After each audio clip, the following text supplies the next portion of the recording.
안녕하세요. PP채널입니다. 이번 영상에서는 성경의 전체적인 내용을 간략하게 대략 한 10분 정도로 요약 설명하여 이 영상을 보시는 분들이 성경을 이해하는 큰 틀을 잡는데, 그래서 성경을 바르게 이해하는데 도움을 드리고자 합니다. 제가 최대한 간략하게 또 핵심만 찝어서 설명해 보도록 할게요. 그럼 시작하겠습니다. 제일 먼저 하나님께서는 이 세상 모든 것을 자신의 뜻대로 창조하셨습니다. 하나님은 이 세상 모든 것을 만드시고 특별히 우리 인간을 자신의 형상대로 만드셨어요.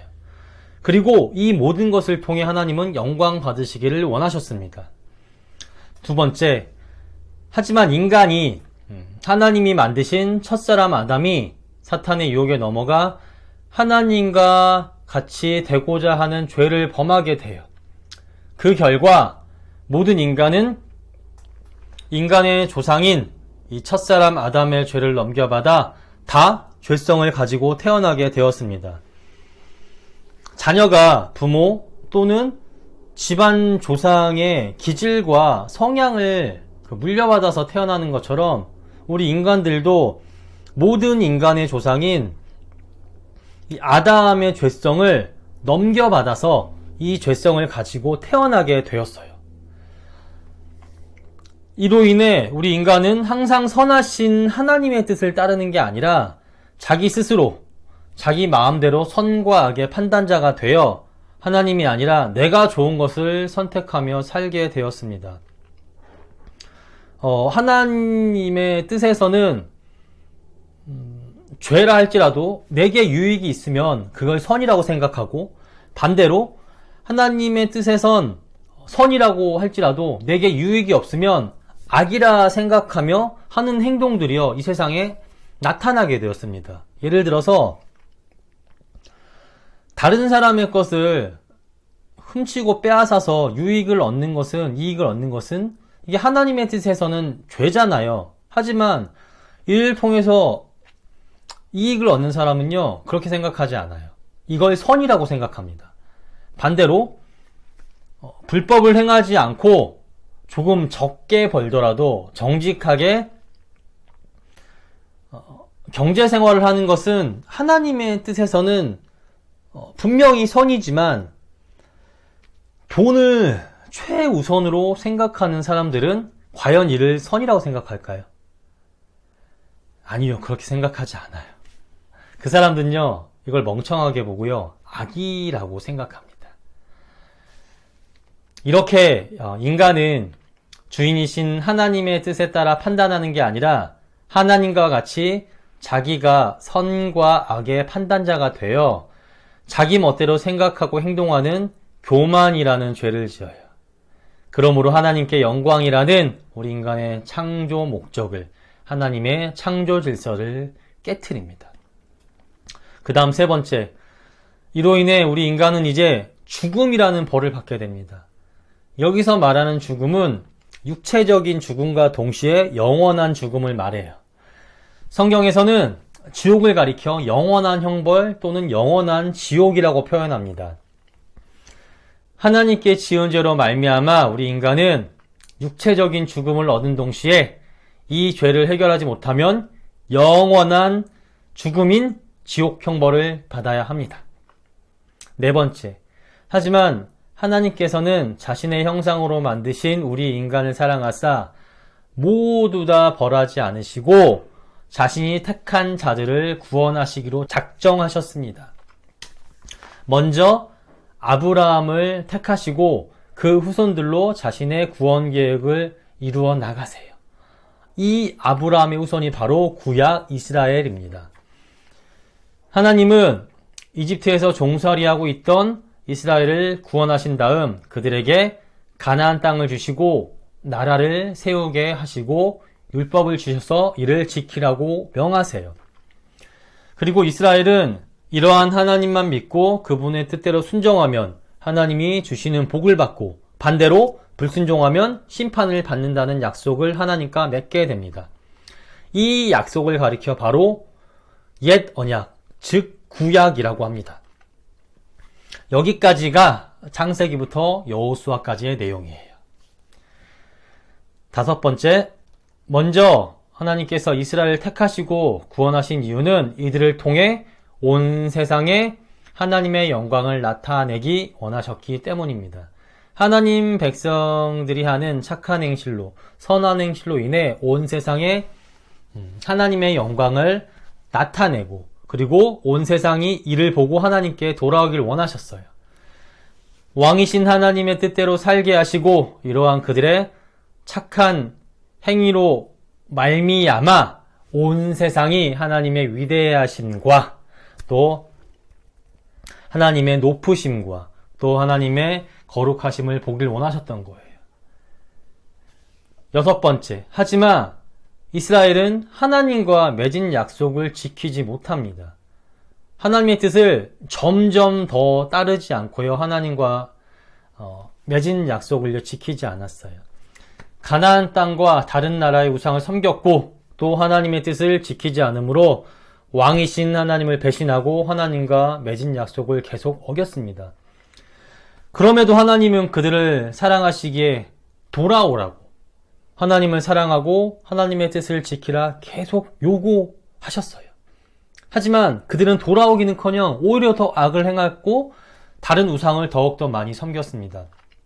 그 결과 하나님은 순종하면 복을 주시고 그렇지 않으면 벌을 주신다 하신 약속에 따라 이스라엘을 심판하심으로 이스라엘 나라는요 결국 멸망해 버리고 맙니다. 인간의 죄성으로 말미암아 구원해 주신 하나님의 은혜를 잊어버리고 하나님을 떠나 점점 더 악을 행했고요. 그 결과 이스라엘은 하나님과 맺은 약속에 따라 멸망하게 된 것입니다. 이를 통해 성경은 우리에게 죄성을 가진 인간은 온전히 하나님을 따르지 못한다는 것을, 그러므로 우리 인간의 능력으로는 하나님의 구원 계획을 절대 이룰 수 없다는 것을 보여줍니다. 그 다음 일곱 번째, 그래서 하나님은 이제 자신이 직접 그리고 절대 실패하지 않는 방법으로 구원을 이루십니다. 이제는 죄성을 가진 인간의 능력이 아니라, 실패하는 방법이 아니라 영원히 절대 실패하지 않는 방법으로 자신의 구원 계획을 이루세요. 그 방법이 뭐냐? 네, 바로 그 방법은 예수님과 성령님을 통해서 이루는 겁니다. 하나님께서는 정하신 때가 되면 예수님을 보내사 하나님께 불순종한 인간의 죄를 속하고 또 이렇게 예수로 말미암아 속죄받고 구원한 자신의 백성들에게 성령님을 보내주사 하나님의 뜻대로 살게 하신다 약속하세요. 예전엔 하나님께서 이스라엘이라는 한 민족만을, 한 나라만을 택하사 구원하시고 그들과만 약속을 맺으셨습니다. 그리고 그들에게 율법을 주시고 이를 잘 지켜야 구원을 끝까지 유지할 수 있다고 말씀하셨어요. 그런데 이스라엘이 불순종함으로 이 언약을 파기시켜 버립니다. 그래서 이젠 하나님께서는 우리 인간에게 맡기는 것이 아니라 예수님을 구원자로 보내셔서 자기 백성을 직접 구원하신 다음 이렇게 구원한 자들에게 하나님의 영인 성령을 보내주시어 하나님의 뜻대로 살게 하겠다 약속하시는 거예요. 자, 이 약속은 예전에 하나님이 구약 이스라엘 백성과 맺은 언약과 그 목표와 지향점이 같습니다. 그 약속과 같이 하나님의 백성의 모습을 통해 하나님의 영광을 온 세상에 나타내기 원했고 또 온 세상이 하나님께 돌아오기를 원하셨어요.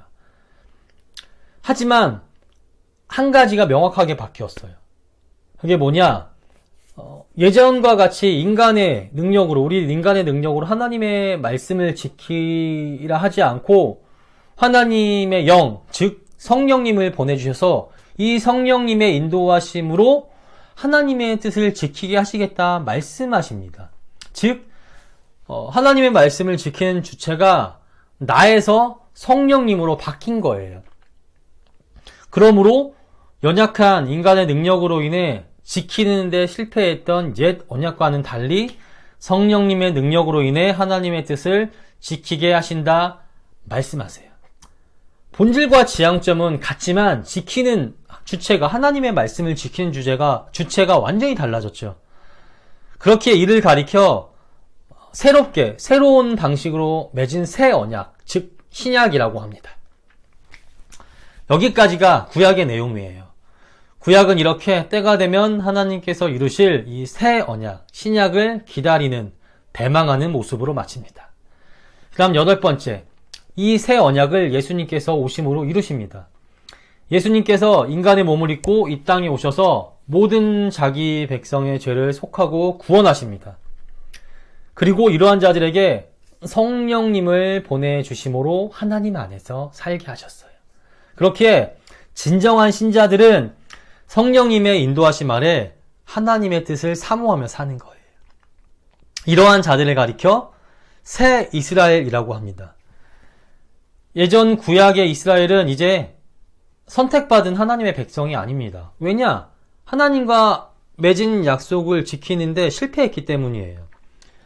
구약시대 때는 인간의 민족적 혈통인 이스라엘 민족이, 이스라엘 나라가 하나님의 택한 백성이었다면 이제는 새 언약으로 말미암아 예수님과 성령 아래에 있는 모든 자들이 하나님의 택한 백성입니다. 이제는 예수로 말미암아 구원받고 성령님의 인도하심 아래 하나님 뜻대로 살아가는 모든 성도가, 모든 교회가 새 이스라엘, 진정한 이스라엘입니다. 그 다음 9번째, 구약과 마찬가지로 하나님은 이런 자기 백성들의 착한 행실로 말미암아 영광 받으시기 원하십니다. 하나님의 백성의 착한 행실로 말미암아 온 세상에 하나님의 영광이 나타나고 이로 인해 모든 사람에게 영광 받으시고 이들이 모두 다 하나님께 돌아가기를 원하세요. 그렇기에 새 언약을 맺은 하나님의 사람들은 이러한 목적을 위해 믿음 안에서 선한 행실 가운데 행해야 합니다. 하지만 사탄이 그렇게 살지 못하도록 방해해요. 이 세상의 것으로 우리 안에 있는 탐욕을, 또 우리 안에 아직 남아있는 죄성을 자극하여 하나님 뜻대로 살지 못하게 방해합니다. 또 하나님 뜻대로 살아가고 있는 믿는 자들을 세상 가운데 박해하기도 해요. 사단은 할 수만 있다면 선택받은 하나님의 자녀들까지도요, 믿음을 떨어뜨리기 위해 발악합니다. 이는 예수님 다시 오시는 이 세상 마지막 날까지 계속돼요. 아니, 그 날이 다가올수록 점점 더 심해집니다. 마지막 10번째. 하지만 마지막 날에 이 모든 방해는 다 심판받게 됩니다. 이 세상 마지막 날에, 그 날에 예수님께서 다시 오셔서 이 모든 것들을 다 심판하세요.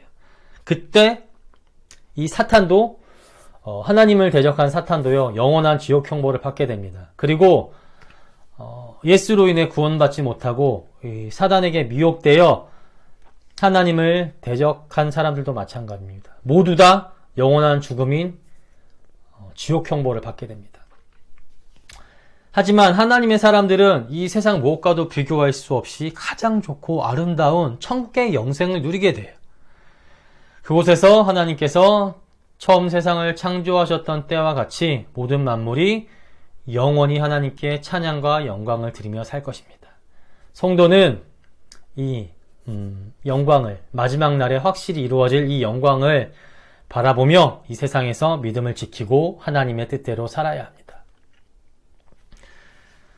지금까지 성경 전체 내용을 큰 틀만 잡아 대략 10분 정도로 요약해서 설명했어요. 성경에는 많은 이야기들과 또 전하고자 하는 많은 내용들이 있지만 그 모든 것들이 다 이 틀 안에 있습니다. 그렇기에 먼저 이러한 틀을 이해하고 이를 바탕으로 해서 성경을 읽으신다면 하나님의 말씀을 바르게 이해하는데 많은 도움이 되리라 생각됩니다. 모쪼록 이 영상을 보시는 분들이 성경을 바르게 이해하는데 도움이 되기를 소망합니다.